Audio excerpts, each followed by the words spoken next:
Oke, halo guys, selamat datang kembali di channel Solo Player Boruto. Ini adalah video chapter ke-24 dari manga Boruto to Blue Vortex. Nah, pada chapter ke-23 sebelumnya itu Kawaki datang di saat Boruto hampir mati di tangan Jura. Apa yang akan terjadi ke depannya? Nah, sebelum kita mulai pembahasannya, mari kita putar dulu intronya. Shinobi no jidai wa owaru.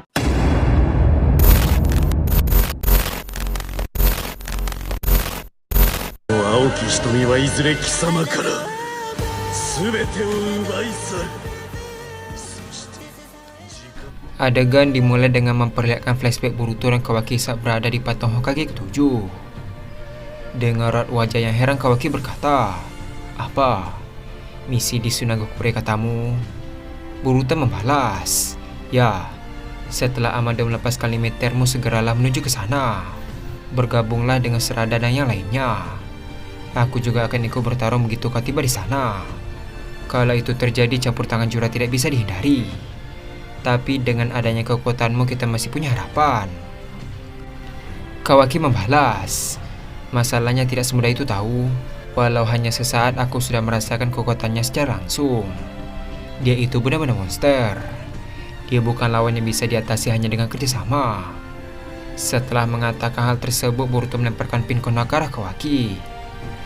Terlihat Kawaki menangkap dan melihat pin itu sambil berkata, "Apa ini?" Boruto berkata, "Untuk saat ini mustahil bisa mengalahkan Jura. Yang ingin kubicarakan adalah bagaimana cara untuk bertahan hidup ketika kita berhadapan dengannya. Cara yang paling realistis adalah aku membawa semuanya kabur dengan menggunakan heresi milikku. Tapi untuk bisa pergi ke tempat yang jauh ada persyaratan yang harus kupenuhi. Syarat itu adalah aku harus bisa mendeteksi kepingan logam yang sudah kutandai dengan cakraku. Dan aku tidak mungkin bisa melakukannya jika harus melawan monster itu seorang diri." Mendengar hal tersebut, Kawaki pun terdiam. Adegan pun beralih ke masa sekarang. Sambil melihat ke arah Jura, Kawaki berkata, "Aku hanya perlu mengulur waktu supaya kau bisa melakukannya, kan?" Di sisi lain, Jura langsung menembakkan Bijudama ke arah Kawaki dari atas langit. Namun Kawaki langsung menyerap Bijudama itu dengan segel karmanya. Setelah selesai menyerap serangan tersebut, ternyata Jura sudah ada di belakang Kawaki. Dengan cepat, Jura langsung menggunakan jari cakarnya untuk menyerang Kawaki. Namun Kawaki yang sadar langsung mengencangkan dirinya untuk menghindar. Di saat yang bersamaan ketika menyerang, Jura merasakan ada sesuatu yang akan datang. Ternyata ada banyak kubus hitam yang bermunculan tepat di atas Jura. Melihat kubus itu, Boruto segera terbang untuk menjauh. Sementara Jura dia menggunakan peluru Bijudama untuk mencapkan kubus tersebut. Tak lama setelah itu, semua kubus itu pun jatuh sementara salah satu kubusnya ada yang hancur. Terlihat Jura berada di sekitar kubus itu dan sedang berdiri. Tak lama setelah itu, Kawaki ternyata sudah ada di belakang Jura dan bersiap untuk menyerangnya. Terlihat Kawaki merubah bentuk tangannya dan mendorong Jura hingga terpental jauh. Namun Jura langsung bangkit dan terbang ke arah Kawaki. Melihat hal tersebut, Kawaki langsung menunjukkan tongkat besi. Terlihat Kawaki langsung menangkis serangan Jura dengan tongkat tersebut. Tak sampai di sana, Kawaki langsung menyerang Jura kembali secara terus-menerus. Ketika Jura lengah, Kawaki mengganti pola serangannya dan langsung menyerang perut Jura dengan tongkat besinya.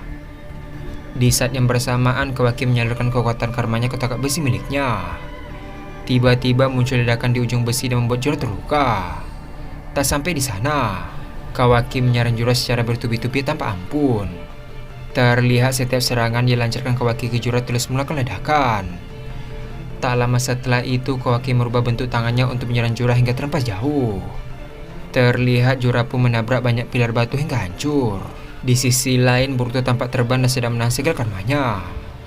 Boruto berkata, "Tidak apa-apa, ini bukan masalah. Aku harus tenang." Tak lama setelah itu, segel karma Boruto mulai memudar. Adegan pun beralih ke Kawaki yang berjalan ke arah Jura. Terlihat Jura sekarang dipenuhi oleh luka yang sangat fatal. Ketika Kawaki terus melihat Jura, ternyata Amado menyaksikan pertarungan itu melalui mata Kawaki. Melihat kejadian itu, Sumire berkata, "Hebat. Sejauh ini dia berhasil menyudutkan Jura. Kalau begini terus mungkin."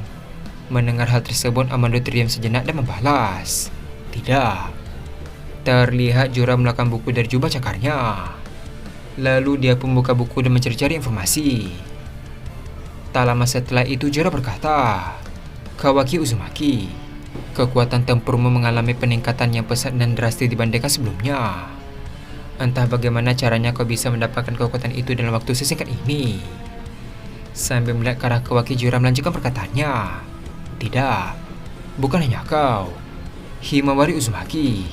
Dia juga menunjukkan perubahan mendadak di depan mataku dan memperlihatkan kekuatan seolah dia bukan orang yang sama. Kalau dipikir-pikir, rasanya seolah pengorbanan energinya mereka yang menjadi pemicunya. Lalu Sarada Uchiha, kekuatannya juga bangkit secara tiba-tiba sehingga dia berhasil mengalahkan saudara sebangsaku dengan begitu mudahnya. Yang manapun adalah kasus yang sangat tidak biasa. Ini hanya pendapatku. Tapi, semua kasus ini sepertinya memiliki suatu kesamaan, yaitu tema penelitian yang saat ini sedang sangat kugandrungi. Cinta. Ketidakpastian yang melekat pada diri kalian para manusia. Di satu sisi itu adalah kelemahan yang sangat fatal bagi manusia. Di sisi lain itu bisa menjadi faktor yang memungkinkan terjadinya evolusi yang luar biasa. Kawaki, bagaimana menurutmu? Aku ingin mendengarkan pendapatmu secara langsung. Secara tiba-tiba Kawaki mengangkat tangan kirinya ke arah Jura sambil berkata, Dasar hama, jangan so akrab. Setelah mengatakan hal tersebut, Kawaki melakukan ledakan yang cukup besar ke arah Jura. Terlihat muncul banyak asap yang cukup tebal di depan Kawaki. Ketika terus melihat asap tersebut, dia pun melihat ada sesuatu yang aneh. Ternyata muncul sebuah akar-akar pohon yang sangat besar. Melihat kejadian itu, Kawaki pun terkejut. Terlihat Jura berada di atas akar itu dan sedang disembuhkan oleh akar-akar pohon. Sambil terus disembuhkan, Jura berkata, Tidak perlu emosi begitu, Kawaki. Aku hanya ingin berbincang sebentar denganmu. Akhirnya semua luka di mata dan tubuhnya mulai pulih dengan sempurna. Melihat kejadian itu, Kawaki mulai waspada. Terlihat Jura pun duduk di atas mahkota tersebut layaknya kursi singgasana. Jura melanjutkan perkataannya, Aku benar-benar tak menyangka kau akan datang menyelamatkan Boruto di saat kritis. Karena sepengetahuanku satu-satunya orang yang ingin kau lindungi di dunia ini adalah Naruto Uzumaki. Seharusnya begitu. Mendengar hal tersebut, Kawaki pun hanya diam. Jura melanjutkan perkataannya, Konon katanya dia sudah meninggal ya. Padahal aku berharap bisa bertatap muka dengannya jika berkunjung ke Konoha. Terlihat sorot mata Kawaki mulai berubah. Melihat kejadian itu, Jura berkata, Tapi setelah sorot matamu yang tegas itu, aku jadi yakin bahwa Naruto Uzumaki masih hidup. Mendengar hal tersebut, Sumire dan Kawaki pun terkejut. Melihat reaksi Kawaki, Jura berkata kembali, Jadi benar ya, kamu udah dipahami. Sama sepertimu, aku juga tidak pandai berbohong. Aku tahu kau akan memberi respon negatif. Tapi biar ku katakan ini, aku ingin melahap Naruto Uzumaki. Mendengar hal tersebut, tatapan Kawaki mulai serius. Jura melanjutkan perkataannya. Sepertinya dia bisa berbicara dari hati ke hati dengan para biju. Mungkinkah kemampuan itu pun ada hubungannya dengan cinta? Aku selalu merasa begitu. Mungkin aku bisa memahami lebih dalam soal cinta kalau aku berhasil melahapnya. Karena Kawaki muak, dia pun berniat menyerang Jura sambil berkata, Sialan. Di saat yang bersamaan, Boruto pun muncul di samping Kawaki menggunakan Hiraishin. Boruto berkata, Maaf membuatmu menunggu Kawaki. Sudah cukup. Simbolnya sudah siap. Melihat Boruto, Jura berkata, Hiraishin no Jutsu ya. Enggak rasanya untuk berpisah. Tapi apa boleh buat? Kali ini sampai di sini dulu. Sambil memegang bahu Kawaki, Boruto berkata, Ayo, Kawaki. Terlihat Kawaki melepaskan tangan Boruto dari bahunya sambil berkata, Tunggu sebentar. Oh Jura, dengar baik-baik. Aku sama sekali tidak peduli soal cinta. Tapi secara naluriah kau mengejar Hokage ketujuh. Harus kuakui bahwa kemampuan intuisimu tidak main-main. Tapi jangan salah paham. Pada akhirnya kau pasti akan mati di tanganku. Camkan itu. Dengan raut wajah yang santai, Jura membalas, Menarik. Aku berterima kasih atas pendapatmu yang jujur itu. Di sisi lain, Kawaki berkata, Urusanku sudah beres. Ayo kita pergi. Mendengar hal tersebut, Jura berkata, "Kawaki." Terlihat Kawaki pun menoleh ke arah Jura. Sambil tersenyum, Jura melanjutkan perkataannya, "Aku senang bisa berbicara denganmu. Sampai jumpa lagi." Mendengar hal tersebut, tiba-tiba Kawaki mengancurkan jari tengahnya ke arah Jura. Adegan pun beralih memperlihatkan Pink Konoha di tempat Konohamaru. Konohamaru berkata, "Ini." Di sisi lain, Mitsuki berkata, "Punya Boruto." Sementara itu Delta berkata, "Aku disuruh meletakkannya di sekitar situ. Katanya kalau dipegang cakranya jadi susah dirasakan. Untuk berjaga-jaga sebaiknya menjauhlah dari situ. Tidak lucu kalau mereka tiba-tiba mendarat di wajah kalian kan?" Tepat setelah mengatakan hal tersebut, tiba-tiba Kawaki muncul dan memijak wajah Konohamaru.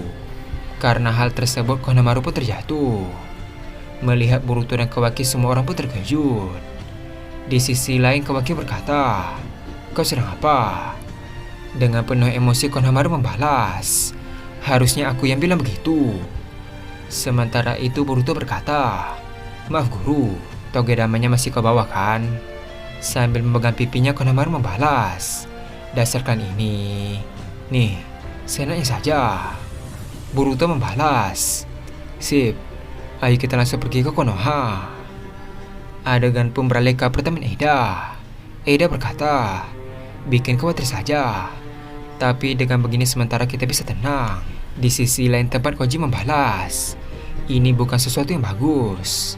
Dia sudah merusak jalan menuju masa depan yang baik. Ini pertaruhan yang sangat berbahaya. Tentu saja Boruto masih bertahan hidup, itu hal yang bagus. Tapi gara-gara tindakan kali ini, masa depan jadi banyak berubah." Eida membalas, "Tidak masalah kan? Yang namanya hidup bukankah biasanya memang seperti itu?" Mendengar hal tersebut, Koji kembali berkata, "Eida, kau juga tidak punya waktu untuk mengkhawatirkan orang lain. Karena ketika mesti bergerak, targetnya adalah kau." Dengar wajah yang terkejut, Eida membalas, "Kau serius?" Adegan pun beralih ke Mamushi yang ada di dimensi Jubi. Di sisi lain, Hidari yang sedang membaca buku pun menoleh ke arah Jura. Terlihat Jura tampak memperlihatkan ekspresi yang aneh. Dengan raut wajah yang heran, Hidari berkata, "Kenapa ekspresimu begitu? Apa kau sedang tidak baik-baik saja?" Jura membalas, "Justru kebalikannya Hidari. Kau harus tahu, aku dipuji oleh Kawaki loh." Mendengar hal tersebut, Hidari mencari lembaran buku sambil berkata, "Di antara kosakata yang baru kupelajari, sepertinya ada yang bisa kupakai untuk menanggapi hal itu." Dengar wajah yang penasaran, Jura berkata, "Oh, seperti apa?" Sambil menoleh ke arah Jura, Hidari membalas, "Ide, najis." Mendengar perkataan Hidari, seketika Jura terdiam. Dan adegan pun habis sampai di sini. Akhirnya Boruto dan semua orang berhasil kembali ke desa Konoha. Apa yang akan terjadi ke depannya?